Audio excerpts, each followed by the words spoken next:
विनय कोकिल, भैयालाल व्यास जो बुंदेली और हिंदी के बड़े जाने माने कवि थे, मैं उनकी नातिन हूँ। और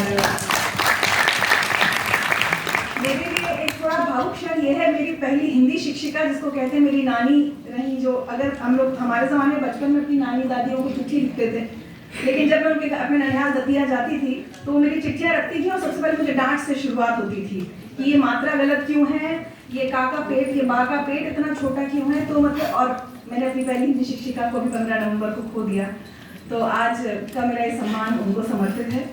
एक चीज़ मैं हमेशा कहूँगी कि हम लोग बार बार हिंदी के लिए ना भाषा को सम्मान की बात करते हैं। सम्मान है भाषा हमें अपनी हिंदी भाषा के लिए, लेकिन मुझे लगता है कि आने वाली पीढ़ियों को हमें भाषा से प्रेम सिखाना होगा। क्योंकि क्या हो गया, मैं झांसी में इंग्लिश मीडियम कॉन्वेंट स्कूल में पढ़ी, लेकिन हमारे घर में एकदम ये बात थी कि बात हिंदी में होगी, घर में अंग्रेजी नहीं आएगी।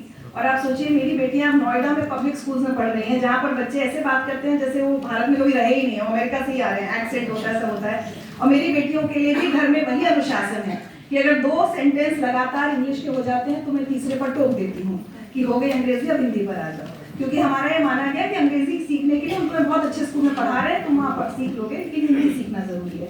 और जब मैं रिपोर्टर थी, कई बार तो फील्ड में जाती थी और बच्चे को या कोई ये कहते थे Hindi, I can't talk in Hindi, तो मुझे वो बड़ा कष्ट होता था। तब मेरी बेटी छोटी थी, तो उस वजह से मैंने अपने घर में वो अनुशासन रखा।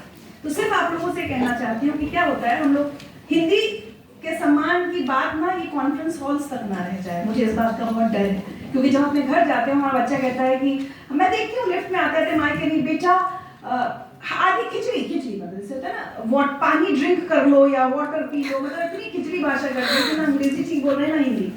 तो सब लोग अपने अपने घर ये मैसेज लेकर जाएं। हमारा ये बिल्कुल है, कोई बड़ा आएगा तो मेरी बेटियों ने हेलो या गुड मॉर्निंग कहा तो हम कहते हैं वो ठीक है, लेकिन नमस्ते या प्रणाम करना सीखो। तो कुछ चीज़ें हमें अपनी अगली पीढ़ी को देनी होगी, नहीं तो बस हम हिंदी पर चर्चा ना करते रह जाएंगे। मेरी हमेशा इससे एक चिंता रही है। तो आप लोग सब अपने अपने घरों में जाकर ये संदेश दें जो